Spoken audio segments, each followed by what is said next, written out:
जमशेदपुर दिन भर कोर्ट कचहरी की व्यस्तता और कानूनी बहसों में समय बिताने के बाद जहां अधिकांश लोग आराम करना पसंद करते हैं, वहीं जमशेदपुर के अधिवक्ता संजय कुमार सरोज ने सुकून का एक अनोखा रास्ता चुना है। वे अपना खाली समय प्रकृति और वन्य जीवों के बीच बिताते हैं। यही कारण है कि आज शहर में लोग उन्हें प्यार से मंकी मैन ऑफ जमशेदपुर और बंदर वाले वकील साहब के नाम से जानते हैं। संजय कुमार सरोज को बचपन से ही जानवरों के प्रति विशेष लगाव रहा है। कोर्ट और पेशेगत जिम्मेदारियों के बीच जब भी उन्हें समय मिलता है, वे प्राकृतिक स्थलों की ओर निकल पड़ते हैं। इसी दौरान उनका जुड़ाव दलमा क्षेत्र में रहने वाले बंदरों से हुआ। संजय बताते हैं कि शुरुआत में वे घूमने के दौरान अपने साथ कुछ केले लेकर जाते थे और रास्ते में मिलने वाले बंदरों को खिलाते थे। धीरे धीरे उन्होंने महसूस किया कि वहां बड़ी संख्या में बंदर रहते हैं और भोजन की प्रतीक्षा करते दिखाई देते हैं। इसके बाद वर्ष 2019 से उन्होंने इसे नियमित रूप से करने का निर्णय लिया। अब लगभग हर रविवार वे अपनी गाड़ी में करीब 3000 रुपये तक के फल और सब्जियां लेकर दलमा की पहाड़ियों की ओर रवाना होते हैं। उनके साथ केले, आम, अमरूद, अनार, पपीता, खीरा और गाजर जैसी चीजें होती हैं। वहां पहुंचकर वे बंदरों और अन्य जानवरों को भोजन कराते हैं तथा उनके बीच समय बिताते हैं। समय के साथ यह रिश्ता केवल भोजन तक सीमित नहीं रहा। संजय के अनुसार कई बंदर अब उनकी गाड़ी और आवाज़ को पहचानने लगे हैं। जैसे ही उनकी गाड़ी पहाड़ियों के पास पहुंचती है, बंदर आसपास एकत्र होने लगते हैं। उन्होंने कई बंदरों के नाम भी रखे हैं, जिनमें चिंकी, शेरा, डॉन, बादशाह और सांभा शामिल हैं। उनका कहना है कि वर्षों से बने इस संबंध के कारण कई बंदर अब उनके मित्र जैसे हो गए हैं। हालांकि इस पहल की शुरुआत आसान नहीं थी। शुरुआत में कई लोगों ने उनका मजाक उड़ाया और सवाल किया कि वे अपना समय और पैसा इस काम में क्यों खर्च करते हैं। लेकिन समय के साथ लोगों ने उनकी संवेदनशीलता और पशु प्रेम को समझा। आज कई लोग उनके साथ इस अनुभव का हिस्सा बनने के लिए भी जाते हैं। संजय कुमार सरोज की यह पहल इस बात का उदाहरण है कि इंसान और प्रकृति का रिश्ता केवल जरूरतों तक सीमित नहीं है, बल्कि इसमें अपनापन, संवेदनाएं और सह अस्तित्व की भावना भी शामिल है। उनकी कहानी समाज को जीव जंतुओं के प्रति दया, प्रेम और संरक्षण का संदेश देती है।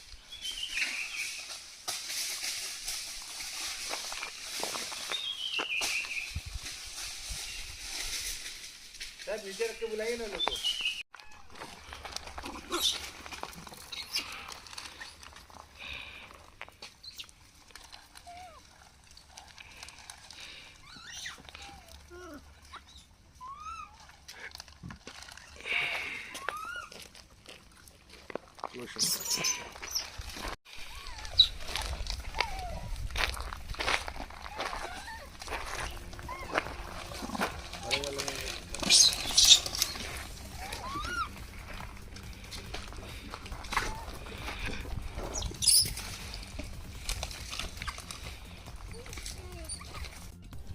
इधर आओ, इधर आओ, आ जाओ, आ जाओ, दो दो। नहीं बाबू, गुलेल उसको डराते हैं ना, वो बदमाश है ना, इसलिए तुम बताओ ना, हम डराते हैं।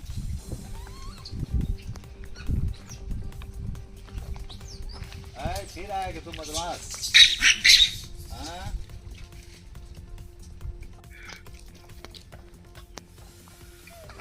सेल्फ सर्विस, आ जाओ, आओ। चोट लगा है हाथ में, मत भागे। उधर खाते हुए सबको मारना, खाते उधर खा रहा है तो मेरा बगल में।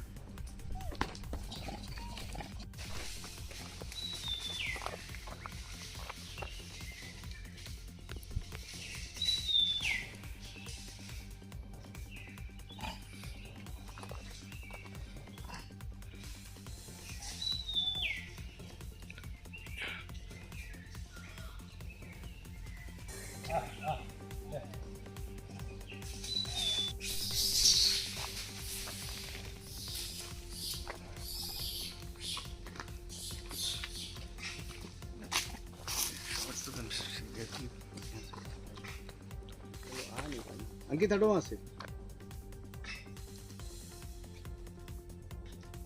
ये एक आपका पीछे, अरे पीछे इसको दीजिए सर।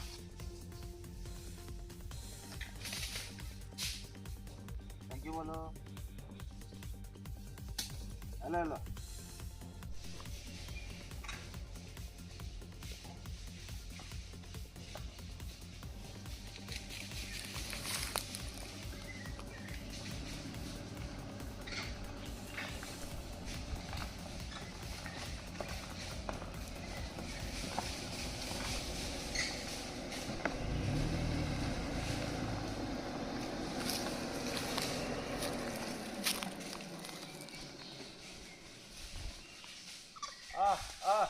संजय कुमार सरोज, अधिवक्ता, जमशेदपुर से। आज जो हम लोग ये पूरे नज़ारा देखे, ये कितने सालों से ये मुहिम आप चला रहे हैं और कैसा महसूस होता है? मैं मोटा मोटी शुरुआत 2019 से किया हूँ और 2020 से निरंतर आ रहा हूँ। जैसे 19 में आता था तो 1 महीना 2 महीना में एक बार आना हुआ, लेकिन 20 से निरंतर आ रहा हूँ और यहीं अब 6 साल से लगातार प्रत्येक रविवार लोग बाग यहाँ मेरे को मंकी मैन, बंदर वाले वकील साहब के नाम से जानते हैं।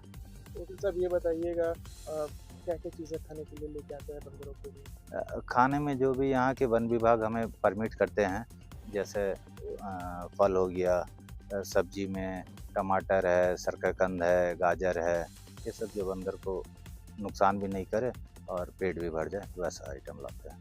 कहीं ना कहीं बंदर साथ की दोस्ती भी हो गई है।